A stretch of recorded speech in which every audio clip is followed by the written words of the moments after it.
কাঁটাতারে বেড়া দেখে কিরম লাগছে তোমার? ও ওয়াতি কাদা তোলার কি একটা নেমজা টেকনিক, খুবই চমৎকার লাগছে। তো দেখেন এখানে কিন্তু পাখিদের জন্য কোনো কাঁটাতার নেই, তারা চাইলেই কিন্তু বাংলাদেশে আসতে পারে এবং চাইলেই কিন্তু আবার ইন্ডিয়ায় ঢুকে যেতে পারে। দেখেন তো আপনি হিন্দি মে বাত কিউ করতে হয়। তো এই নদীটাই কিন্তু দুটি দেশের ভাগ করে দিয়েছে, যেমন নদীর ওই পাশটা হলো ইন্ডিয়া আর এবং নদীর এই পাশে কিন্তু বাংলাদেশ। তো সীমান্ত ঘেঁষা এই মেঠোপথ দিয়ে আমরা চলেছি একদম ভারত এবং বাংলাদেশের সীমান্ত, সেই পাশ দিয়েই চলে গেছে বাংলাদেশের মধ্যে যেই ছোট্ট একটি চিকন মেঠো রাস্তা, সেই রাস্তা দিয়ে আমরা এখন এগিয়ে চলেছি। একটি নদী আছে, যেই নদীটা হলো দুই দেশকে আর কি ভাগ করে দিয়েছে, সেই নদীটা দেখার জন্য। আর আমাদের বিজিবি ভাইও আছে এই পাশে বসে এবং ও পাশে কিন্তু বিএসএফ ভাইরাও আছে। আর কাঁটাতার বেড়া কিন্তু আমরা এতক্ষণ পরে এখানে এসে দেখতে পেলাম। কাঁটাতার বেড়া আরো পরে দিয়া না। কাঁটাতার বেড়া দেখে কিরম লাগছে তোমার? ও ওয়াতি আমি এক্ষুনি শেখ হাসিনাকে আনতে যাবো এবং সেই সাথে ওসমান হাদির দুই খুনিকেও আনতে যাবো। কাঁটাতার বেড়াটা আমি একটু জুম জাম করে দেখাই। দেখুন কাঁটাতারের বেড়া। তো বন্ধুরা আমরা যখন যাচ্ছিলাম তো বাম পাশে দেখতে পাচ্ছেন বেশ কিছু কিন্তু এগুলো কি বলে শুকর, শুকর এবং কিন্তু বর্ডার পাল নাকি বলে আরেকটা শুকর। আমরা শুকর দেখতে পেলাম এখানে, বাংলাদেশের শুকর এখানে আছে। তো দেখেন এখানে কিন্তু পাখিদের জন্য কোনো কাঁটাতার নেই, তারা চাইলেই কিন্তু বাংলাদেশে আসতে পারে এবং চাইলেই কিন্তু আবার ইন্ডিয়ায় ঢুকে যেতে পারে। দেখেন তারা কিন্তু এখন বাংলাদেশ থেকে এক ঝাঁক পাখি ইন্ডিয়ায় চলে যাচ্ছে।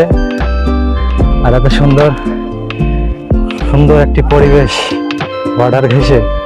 তো আমরা এখানে এখন দাঁড়িয়ে বর্ডারের কাঁটাতার দেখছি এবং ইন্ডিয়ার ওই পাশটাও আমরা দেখতে পাচ্ছি। বন্ধুরা দেখেন কাদা তোলার কি একটা নেমজা টেকনিক, খুবই চমৎকার লাগছে। খুব সুন্দরভাবে কিন্তু তারা এখানে মাটিগুলো কেটে রাস্তার পাশটা বাঁধছে।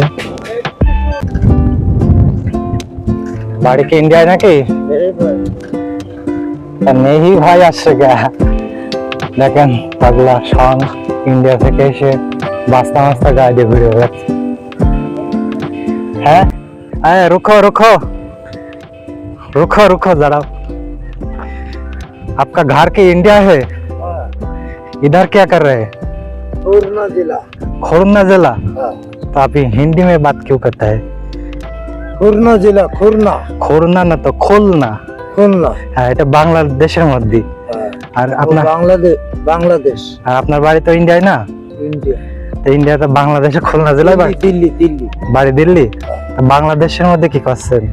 বাংলাদেশে আমাদের বাংলাদেশের মাইক থাকলে আচ্ছা পিন চালানো যায়, বুঝছেন? আচ্ছা। আর এই যে তার আছে না ট্রেনের তার, হ্যাঁ ওতে সে মাইক চলে না, চলে না, কারেন্ট নাই বেশি। আচ্ছা আচ্ছা বুঝছেন? মানে ওই তারে ব্যাটারি ছিল, বুঝছেন? আচ্ছা ওতে আমরা পিন শোনাতে পারি, বুঝছেন? তাই কাপড় সরকে এগুলোই নাকি? হ্যাঁ আচ্ছা আচ্ছা যাই তালি। হ্যাঁ ঠিক আছে। তো বন্ধুরা দেখছিলেন উনি কিন্তু ভারতের থেকে এসেছে, হয়তো বা কোনো সম্পর্ক। জি রোড আছে না, কি রোড? হ্যাঁ নেবে ওই গাড়িতে উঠতে দেখবেন একদম খুলনা, খুলনা রাইকা খুলনা, পুরো একদম খুলনা। খুলনা? খুলনা। আপনি উড়িষ্যার গিয়েছেন নাকি? হ্যাঁ। তাহলে তো আপনার বাড়ি ইন্ডিয়ায় নাকি? উড়িষ্যারে তো আপনাদের বাড়ি হতে পারে, পুরীর লোকেরা না না, আমাদের বাড়ি সাতক্ষীরা, বাংলাদেশ সাতক্ষীরা। আপনি ওই যে বাসে উঠবেন, বাংলাদেশের বাসে উঠে আপনার ওই সন্ধ্যের সময় যে খুরনা লাগাই দেবে। মিথ্যা কথা বলছি, খুরনা হয় না, খুরনা। তো দেখেন বন্ধুরা আমরা এখন কোথায় এসে পৌঁছেছি। এই জায়গাটা দেখতে পাচ্ছেন, এই পাশে বাড়িঘর গুলো সব বাংলাদেশের ভিতরে, আর এই পাশ দিয়ে কিন্তু একটি রাস্তা চলে গেছে চিকনে বাংলাদেশের। আর ঠিক এই নদীর ওই পাশটা যে ভাটাগুলো আপনারা দেখতে পাচ্ছেন, ওগুলো সব ইন্ডিয়ার ভিতরে। আসলে এরকম জায়গায় আসলে খুবই মনটা ভালো লাগে। এসব জায়গায় এসে একটু মাঝে মাঝে ভ্রমণ করে যাওয়া আসলে উচিত।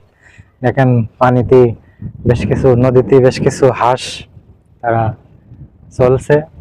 আর এছাড়াও যে ভাটাগুলো আপনারা দেখতে পাচ্ছেন প্রচুর পরিমাণ, আমার মনে হয় 200-300 ভাটা তো হবেই, সবেই ইন্ডিয়ার মধ্যে এই ভাটাগুলো।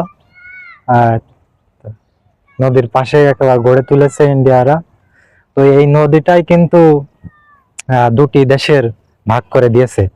যেমন নদীর ওই পাশটা হলো ইন্ডিয়া, আর এবং নদীর এই পাশে কিন্তু বাংলাদেশ। এই জায়গা কোনো কাঁটাতারের কোনো বেড়া নেই। এমনিতে সোজা গিয়ে খানিকটা গেলে আপনারা কাঁটাতারের বেড়া দেখতে পারবেন, কিন্তু এই জায়গায় কোনো কাঁটাতারের বেড়া নেই। এই জায়গায় নদীটাই যথেষ্ট বেড়া হিসেবে